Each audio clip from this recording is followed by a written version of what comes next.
ഒരു മനസ്സിന്റെ മരം ജീവിക്കാൻ മാത്രം ഒരു ചെറിയൊരു പേരയില്ല വാർപ്പാക്കിടാൻ പറഞ്ഞാൽ ഒരു പറഞ്ഞ് 2 ലക്ഷമുള്ളൂ. അപ്പൊ അതുകൊണ്ട് പിന്നെ അത് തയ്യില്ല. ഞാൻ നെടുമ്പരൊന്ന് വെച്ചിട്ട് ഒരാളെ വിളിച്ച് അതിനും കാശ് തയ്യില്ല. സംസ്ഥാനത്തെ അതിദരിദ്രരില്ലെന്ന സർക്കാർ പ്രഖ്യാപനം പ്രഹസനവും വസ്തുതകൾ മറച്ചുവെച്ചുള്ള കള്ളവുമാണെന്ന് കോൺഗ്രസ് കടവല്ലൂർ മണ്ഡലം കമ്മിറ്റി ആരോപിച്ചു. കടവല്ലൂർ പഞ്ചായത്തിലെ 21-ാം വാർഡിൽ കോട്ടോൾ ചുള്ളിയിൽ കുട്ടിമാളുവിൻ്റെ വീട് സന്ദർശനത്തിനു ശേഷം സംസാരിക്കുകയായിരുന്നു നേതാക്കൾ.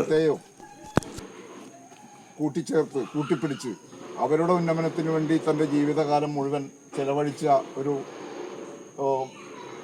ബഹുമാനിയായ സ്ത്രീയാണ് കുട്ടിമാളും. വളരെ നിറഞ്ഞ കണ്ണുകളോടെയാണ് അവർ ഞങ്ങളെ വരവേറ്റത്.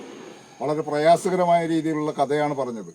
എല്ലാ വീടുകളും ഇത് തൊട്ടടുത്ത് സ്ഥിതി ചെയ്യുന്ന ഒരു അംഗനവാടി കെട്ടിടം പോലും വളരെ സുരക്ഷിതമായി നിർമ്മിച്ചിട്ടും ആ നിർമ്മാണ സമയത്ത് പോലും ഇത്രയും മോശമായി കിടക്കുന്ന ഈ വീടിൻ്റെ അവസ്ഥ കാണാൻ കഴിഞ്ഞ 25 വർഷക്കാലമായിട്ട് കടവല്ലൂർ ഭരിച്ചുകൊണ്ടിരിക്കുന്ന CPM-ന്റെ നേതാക്കന്മാർക്കോ പ്രവർത്തകർക്കോ കാണാൻ സാധിച്ചില്ല എന്നുള്ളതാണ് ഏറ്റവും ദയനീയമായ കാഴ്ച.